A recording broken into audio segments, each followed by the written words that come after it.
o'clock on Friday the 20th of March 2020, and we're in very different times, and I'd like to welcome you all to Coffee with Colin Live, and in particular welcome our lovely guest this morning, Aoife Gaffney of Miss Prudence Moneypenny, aka Prudence Moneypenny. Tell you a little bit about Aoife before we kick off with a chat. I love that. Branded mugs, vital.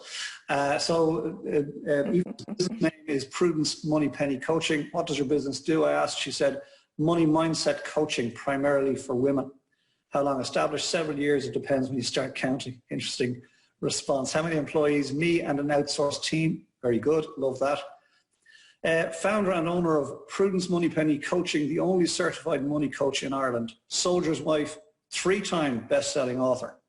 Entrepreneur, lover of all things purple. And then she goes on to tell us that our weaknesses include really good coffee. Happy days. That's not a weakness, that's a strength. Super fast broadband and nut butter on rice cakes. Projects in the pipeline include another book, World Domination, and an online course. And something nobody knows about Aoife, she always puts on her left shoe first. There you go. So, Aoife, you're more than welcome. And folks, thanks for joining us this morning live.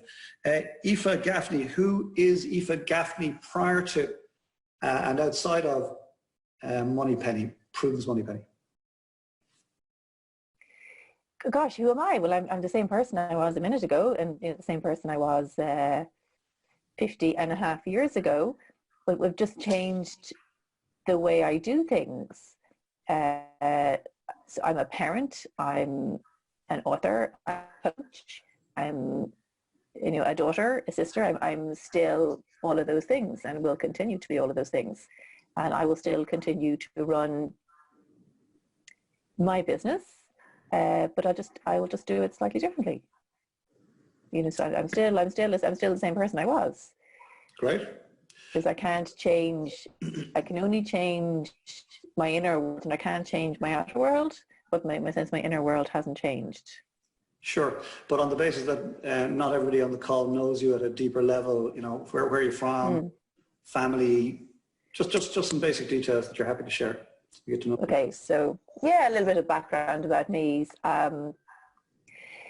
So I'm Irish. I live in Ireland. I'm a parent. I have an amazing son. He's 27. Let's remember, 27. Yes, 27-year-old son. A gorgeous husband. Got married again recently. I'm the only certified money coach in Ireland. I'm a retired qualified financial advisor. Probably 20 or so more years in the financial services sector. 3-time international best-selling author, aspiring cook, and probably slightly obsessive tidy person. Okay, so there's a lot in that already. And you retired from, did you say financial management? What did you say you retired from? I retired from selling financial products. Okay. It just wasn't really the space that I wanted to be in. I had no interest in selling life and pensions and insurance products and stuff like that. And so my own journey through to becoming a certified coach came from, as most people's, your business or the thing that you do, your purpose, comes from a life experience. So the reason I started to explore money coaching was having been left in debt. It's a bit I keep forgetting to mention because I just feel I'm repeating myself so often, having been left in debt, quite substantially in debt, twice. And I thought, I'm a person. I know that I need more money in and less going out. Why am I repeating these patterns of behavior? And at the time I was working in debt negotiation and debt management, and I started to see very similar patterns in other people. That these were intelligent people who were repeating patterns of behavior that didn't serve them. And I thought, there is more to this. I'm not the only person who does goofy things. And so I started to look at the reasons why we do things and the whole psychology of money, and that then brought me on the field of money coaching. And it's a field of neuroeconomics, which is really, really interesting. That's a phrase I haven't heard before, neuroeconomics. Do you want to expand a little bit on that? Yeah, I don't think I made it up. Maybe I did. But in a sense, it's it's how we think about money, the whole psychology of money, the reasons why we do things. And like in retail, we'll often use words like just and only, like it's only this or it's just that. And you know, scarcity breeds demand. In simple economics, supply and demand, you know, that's very simple. But, you know, why do we do things? Why do we buy the red instead of the blue? Why are we drawn to make certain purchasing decisions over, and especially when we maybe know that decision might not be the best idea at particular time. So what are the drivers? We were talking about Anthony Robbins before we came on the call, and he talks about we do everything in life to avoid pain and gain pleasure. So it's understanding our own personal drivers, you know, and our own personal values is hugely important, and that has a lot to do with how we make our spending decisions. And so this was all going on in your head over a period of time while you were still in full-time employment, is that right? Yes, and there's a couple of things disintegrated at the same time. Is the relationship broke down, lost my job, the person that I was with at the time lost his job, and I found myself the proud owner of 2 mortgages and no job, no income, no nothing. How did that happen?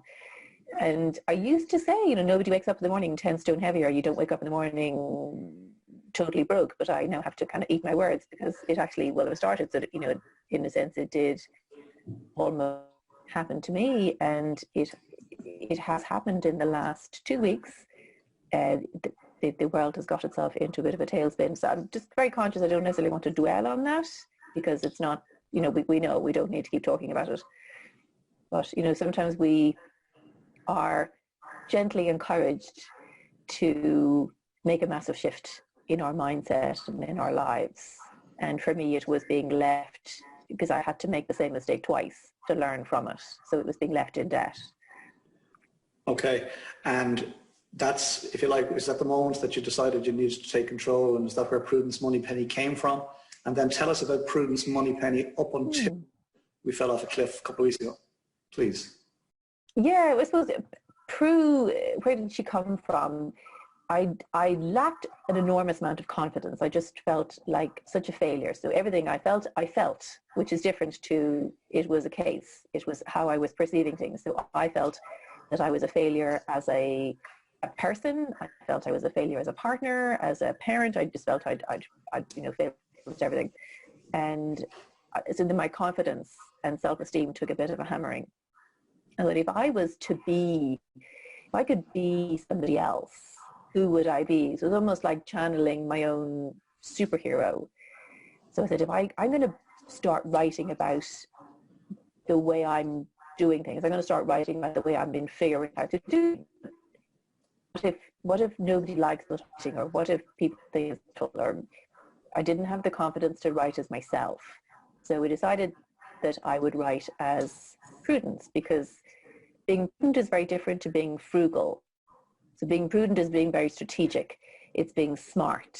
It's being lean in a very positive way. Whereas being frugal is, in a sense, it implies an element of scarcity. So that's where the first name came about. The line came about because I was watching a Bond film that we needed to. I needed to give this person a hairstyle and a last name, and so occasionally I still use a cartoon, which is actually based on the photograph of me when I had longer hair. And then she just sort of evolved, and then people started to like what I was writing. Like what you were writing as she. I've seen the cartoon. Yeah, they did. And then I thought, I do still occasionally use that. You will never know it's me. And if it's really good, then I can just do this big reveal. So in a sense, it's a win-win. But if I need to speak or to do something that I think, oh gosh, you know, maybe my confidence isn't there, I'll ask myself, you know, what would Prue do? You know, so she just sort it out. You know, her house is always tidy, her hair is always perfect. She never yells at her kids. You know, I suppose she was everything that I wasn't. But you know, she is me. Fantastic. I love the idea, by the way, of you separating out in your mind the two characters. So it's you or Prue, or can be both. But I'm a huge fan of brands, and I think you've created a brand in Prudence Moneypenny, which is outside of and beyond you. Yes, fundamentally it's you, but it doesn't mean it can't be applied to other stuff too, or that, you did say you work with a team of an outsourced team. So they're also Prudence Moneypenny. If they, I presume, come in and offer supports, they do so on behalf of the brand. Is that fair to say? They do, yeah.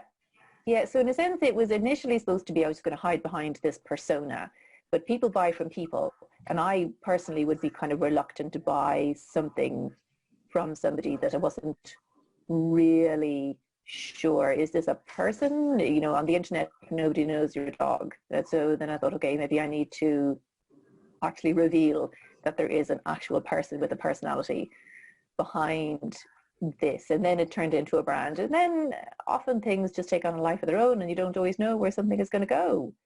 And it's maybe letting go of where is this going to go and say, well, I'll just go with it and see how far can I go instead. I love that. I love that idea. And so tell us, how did your business work up until 2 weeks ago? Are you offering one-on-one client coaching? You work with companies? Well, in a sense, nothing has really changed. The only thing that has changed is I would have delivered face-to-face classes, adult ed, through the Education Training Board. So because all of the buildings are closed. So that is the only bit of the business that has been temporarily halted. But the rest of my business is I do a lot of one-to-one. And my diary was just temporarily closed at the moment because I was doing other bits and pieces. And 90% of my business is online. I was moving it, and I'm moving it into to be 100% online. Nothing has fundamentally changed. I work remotely. My hiding places are closed, and I'm just not really used to the level of activity at Prue HQ. Right. You did say before that your hiding places, you loved finding yourself in a library and that nobody would actually know that you were there. Oh, I hide in also. I've been known to hide in ladies' underwear in a mainstream department store because nobody would think of finding some crazy person crouched down on a little comfy sofa on her laptop with her headphones in. So I have lots and lots of hiding places. So places that I would normally be hiding out in. I would actually, believe it or not, to do occasionally hide out in bookies because they open earlier than the library. Free tea and coffee, no bothers you, Wi-Fi, free parking, have Wi-Fi, have laptop, will travel. So that's the only difference is that my hiding places are closed and Prue HQ is a bit noisier than it would normally be. Okay, really interesting stuff there. I wasn't expecting some of that. Very interesting, prior to the cliff fall a few weeks ago, very interestingly, I've just learned that your business was already 90% online. Go you. Go you. Was that strategic? Was that Prudence at her best? Yes. Well, I mean, my long-term goal, and it's now a medium to short-term goal, is to, for the business to be completely online, to be location independent, so that it doesn't really matter where I am, but also would allow me to reach a wider audience. And I don't like driving. I just in fact, I hate driving. I would so in my head, I have my driver, pulls the car under the house and we hop in and just go wherever. So I actually don't really like driving, so I don't like the idea of going from here to here to here to here. So if I want to cut down on my traveling, then, and I want to still be able to reach people, then I need to reach people in a different way. Okay, but you're 90% of the way there, which is really exciting. Yeah, so in a sense, it's just feel like the hands of time have just sped up. So my goals are the same. There's now there's been a massive cure for excuse-itis because I haven't got any more excuses. And and it's like thing is, like open plan living has been a thing up until about 2 weeks ago. But now I think when we come out of this, there'll be an awful lot of people building an awful lot of walls, as in physical walls,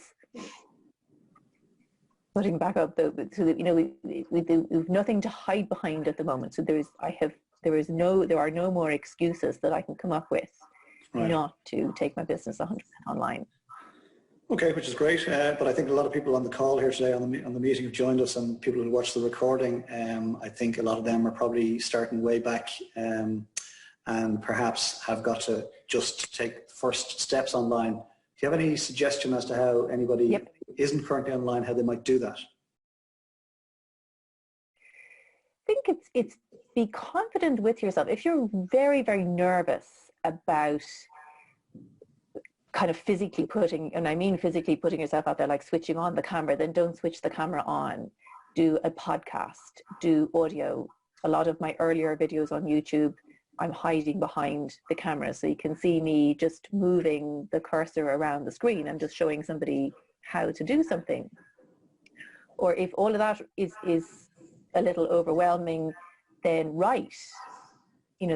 Write a blog, write something. Realistically, like if your hair is sticking up, then so what? Like it doesn't really matter, because within about 2 minutes, people have stopped looking at as your hair is sticking up, and they're listening to what you're saying. And if you're saying your message is valuable, then does it really matter? Well, really well said. I love that idea that if you're nervous of going from 0 to 100 miles an hour, well, just start. And I love that idea. Perhaps start by writing something, putting it out there under your own name or perhaps a pseudonym. The podcast idea, love that.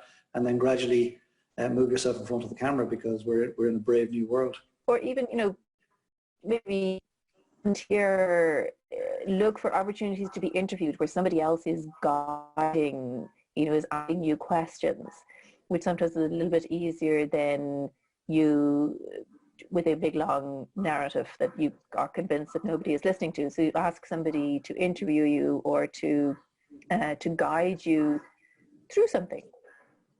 Okay. Two quick questions, two last questions before we go to Q&A. And folks, we've been using this deaf community clap system on this Coffee with Colin Live. So I guess at that point, perhaps you'd all give Aoife a round of applause quietly.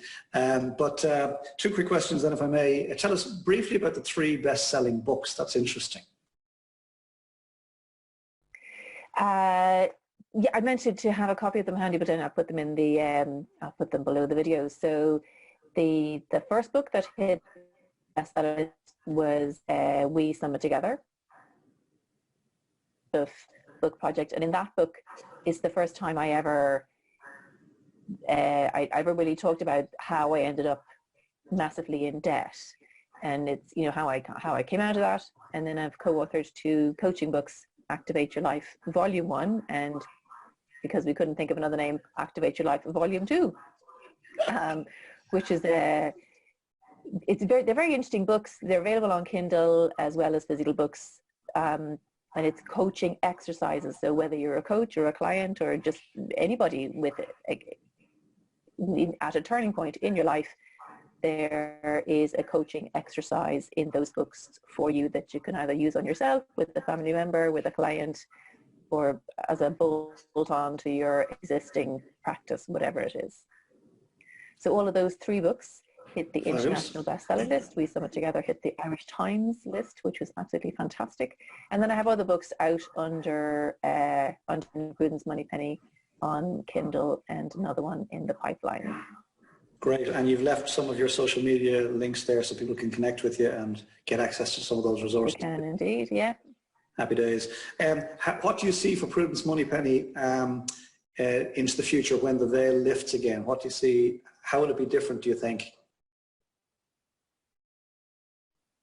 Sorry, I just missed the question. Sorry. What do you see for Prudence Moneypenny coaching when the veil lifts, whether it's in 2 weeks or 2 months or 2 years? Yeah, where I see it is have a group program, so a mastermind group program, which is a very supportive, collaborative group, I'd also like to have a pro bono section as well. Another book that I will hit the bestseller list with, and I think an online program as well, but definitely something kind of pro bono or in the background. Sounds fabulous. So by all accounts, you're remaining extremely positive about the future, despite where we're at today. Yes, but that doesn't mean I haven't had internal crises and wobbles and had those brief what's the point moments, but they have been moments, and I've articulated them and expressed them and argued with myself about them. And then I thought, okay, well, as my husband would say, he would say, let there be no panic, because if you panic, if you panic, you can't think clearly. So he said, let there be no panic, and if there's panic, let it be organized. So it doesn't mean I haven't had those moments of, oh, crikey. So it's a day at a time. Okay, let there be no panic. I love that. And then finally, if I may, Aoife. Yeah, and if there's panic, be organized. I love that. If I may ask, Aoife Gaffney, Prudence Moneypenny Coaching, one tip that you could give us all to grab hold of our financial situation just at this strange moment in time. Just look at your banking, and where possible, pay by credit card. Now, as in, credit is not extra money; it's money you already have. You're just spending it in a different way. But particularly at the moment, if you are incurring charges, some of the banks are looking at waiving charges. Your credit card doesn't incur contactless charges. It also gives you a little bit of breathing space, but just bear in mind that those expenses do need to be covered. But also make sure that your credit card is giving you some sort of reward as well. So mine is, the credit card I use just happens to be linked to a mainstream supermarket. So it's a win-win. Saying that in a sense is probably just to have a look at, if you are paying bank charges, some of the banks are waiving the charges, but it is a time to really look closely and prudently at everything. Prudently as opposed to frugally, which is really interesting. I've learned the difference. Which is completely different. Frugality is a very closed mindset of scarcity and not enoughness, but being prudent and being strategic is being smart. It's being efficient. It's being lean. It's doing all of the things that wealthy and successful people do, which is how they have become to be successful and wealthy. And I'm using wealthy loosely. Sure, understand. So I assume you'd be very open to anybody who's on the call or who sees this video making contact, and the links are there for them to do so. You're okay with that, I assume? Absolutely, yeah. I will open up my diary later on today, or just drop me an email, ask@prudencemoneypenny.com. I think it's been a very timely opportunity for both you and I to come on and have this conversation because of just where we're at this moment in time. So I'm going to open up the floor to Q&A, if that's okay. We'll see who has a question. What I'd ask, if you've got a question, please, that you would stick your hand up, wave so that I can see you, and we'll open up your microphone. You can have a quick conversation with Aoife. And as I've said to date on all of these calls, you're not all that shy. Has anybody? There's Eamon Smith. 2 seconds now, Eamon.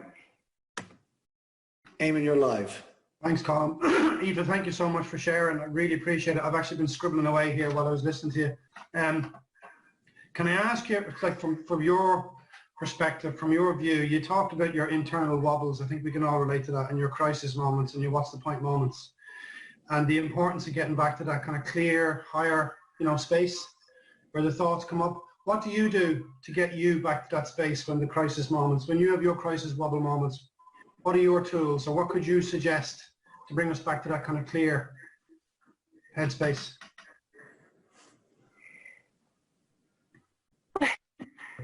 Throw everything at it approach. So I do lots of things. I'll breathe. Yesterday, it may for a shorter period and breathe out for a slightly longer period of time. So breathe in for 4, out for 6. I'll go outside, get a breath of fresh air, do a 5-minute meditation on YouTube. I do a little bit of tapping. Sometimes it's called EFT or emotional freedom technique, and it doesn't suit everybody, but it's the technique that works for me. I'll even say it if I'll articulate my thoughts to somebody else, but it kind of almost only allow myself 5 or 10 minutes. Yes, I can have that crisis, set a timer, and I'm only allowed to have that crisis for that length of time. So it means I have to really, really go for it. And I do that if I'm in a bad mood as well. Just set the timer and say, okay, you have 5 minutes to curse and swear about this, whatever situation. When the timer stops, you have to stop. So it means I have to get all of the space of time rather than in that mood and ruining everybody else's day. Yeah. So there are some of the techniques that a prudent freak out. Brilliant. I love that. Yeah. Yeah. I'll try that. Yeah. Have a cup of tea. Sometimes just do something different, or maybe do something differently. Change it up. Yeah. Yeah. Brilliant. Great question, Eamon. Great question, Eamon. Thank you for that, and great response there, Aoife. We're back to let there be no panic, and if there has to be panic, let it be organised. So there's 5 minutes to panic. All panic together. Yep. Next question from the floor, folks. I know you're all dying to ask questions, and you're pretending to be shy. Absolutely. Yeah, you can ask me anything. Doesn't have to be about money. I will ask you one thing then, if I may, Aoife, and that is, I found it really interesting when I asked earlier about the one tip that you suggested we use our credit cards. And I found that a little counterintuitive. I felt that internally because to date we've been told that credit debt is bad. So I've just found that really interesting. Do you want to expand on that a little bit? My point. Yeah, so I was saying, I understand the question. Yeah. My point being that we don't want people to max out their credit cards through this crisis. No, absolutely not. So credit, let's say you have €100 in your bank account, €100, your limit on your credit card is €100. You don't have €200.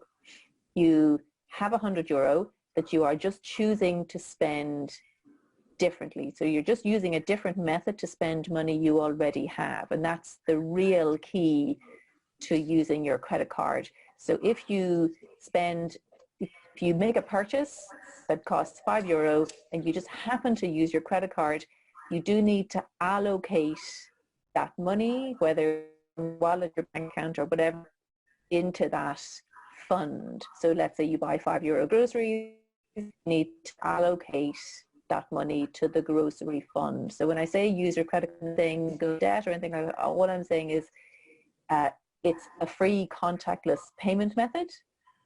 Give you a little bit of breathing space, maybe if you are potentially waiting for an interim payment to come through, and just make sure that if you are going to use your credit card, that you're using a card that gives you a reward. Now, some people they feel that a credit card just doesn't suit their personality, and that's perfectly fine. You can use prepaid, or use the money from if you have money in your current account or cash in your wallet, lodge it to your credit card, because lots and lots of places are moving away from cash. So lodge it to your credit card, and that way, in a sense, you're sort of front loading it, if that makes sense. Makes 100%. So in essence, don't spend money on a credit card that you don't have access to. Yes. It's not money, it's simply a method of in a way. Very interesting. Very interesting. Thank you for that. Folks, other questions out there for Aoife Gaffney, aka Prudence Moneypenny, Prue for short. And lovely, Aoife, that you referenced Orla's breathing technique. Yes, I see Orla on there. So thanks for that, Orla. I did it several times yesterday, and it costs nothing. You don't have to go anywhere. You don't need any special equipment. Nobody needs to know you're doing it. And the difference it made. I could even just feel my heart rate coming down, because stress and anxiety, they're not good for your immune system. They're not good for your mental health. They're not good for tons and tons of things. And it's when people, Warren Buffett says, when this is done in the stock market, people panic. But when there's a sale on at the shop, people buy. So since there's a bit of a sale on in markets at the moment, but I'm not giving any sense of advice. But if you are going to if you're going to make a purchase, just make sure that whatever purchase you make, making it from a place of conscious choice. Really good. I have another follow-on question, if I may, on behalf of myself, perhaps, but perhaps others in the audience here, and that is, for many people on this call, income will have stopped. Perhaps 100%. Carambola, our school lunch business, is out of business for just over 1 week now. 120 of us have nothing to do, so ergo no income. So we're going to be looking for types of reinvention and other types of support that are out there. So we're back to the same question. How would you recommend people conserve what they have over this next period of time? What steps would you have people take if they're nervous about their income? It's interesting because money is a means of exchange, and money as we know it today, that the pieces of paper with pictures and colors are a means of exchange. And it came about because it was easier than carrying around a goat, or I will swap you my goat for your cow. So I've done a few things over the last few days. People are willing to do an exchange. Like, I have this skill or talent or ability to do something that is particularly of use to you if you could do something for me in return. So with my neighbour, we swapped. She was looking for some AA batteries, and I swapped them for, it was completely unnecessary, but she felt it was necessary. I swapped them for a tin of tuna because she doesn't like tuna and somebody had given it to her. So that's what I mean. I had something that she needed, and I had tons of batteries, and she doesn't like tinned fish. So we made this exchange. So it's because I think people's discretionary spending will probably have depleted quite dramatically. I think government may well, and I have to say they may put something in place around utility bills, but in general, discretionary spending has probably, almost been just, it's through the floor just at the moment. People just aren't doing a lot of the things that they would normally have done, but money still needs to move. So if you possibly can support a local business in some shape or form, then it would be a wonderful time to try and do that, either in the form of a voucher or something. We're back to darling Prue, and we're back to being prudent, and as opposed to frugal. I don't have any goats to give away, folks, so I'm not with any cows. But it's a really interesting concept there. We all on this call probably have something that could be of benefit to somebody else, and we're also perhaps in need of something that somebody else out there could offer. So let's get creative. And maybe I might suggest if anybody on the call here has a need, they might start by putting that need out into the universe and then asking what might they be able to give in return if it's not cash, because you're absolutely right, discretionary spending is on the floor at this moment in time. Last word, Aoife, before we wind up for today and give you the well-deserved bus. Gosh, I feel almost, I have this strange sensation that somebody has the answer, and that for some reason it's like I don't have the password to life. And I think maybe this is what's making this most peculiar, is that we're not on the outside looking in, like, isn't that dreadful, turn off the television or whatever, or tune out the radio. So just be very, very, very conscious of who you're listening to, who you're talking to, what you're watching, and in a sense what you are feeding your mind with. So I've made a very conscious decision to tune out quite a lot of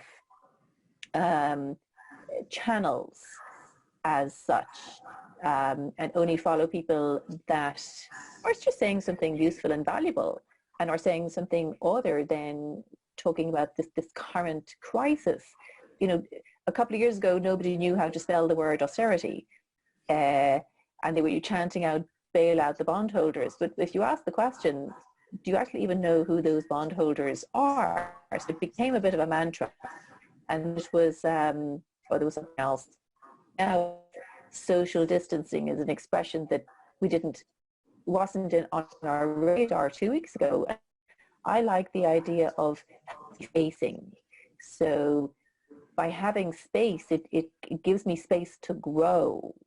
So just be very, very mindful of language, even the language that we use with ourselves, and who and what talk to and what you're talking about. And if something is sort of upsetting you, tune it out, because if it's really important, you'll hear.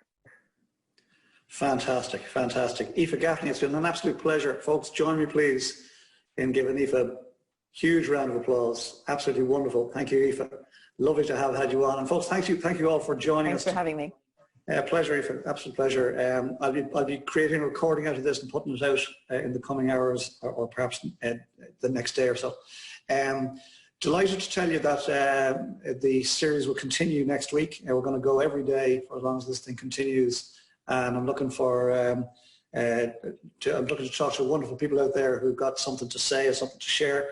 And the very brave Nicola Connolly-Byrne has agreed to join us on Monday at 11 o'clock. Oh, there she is there.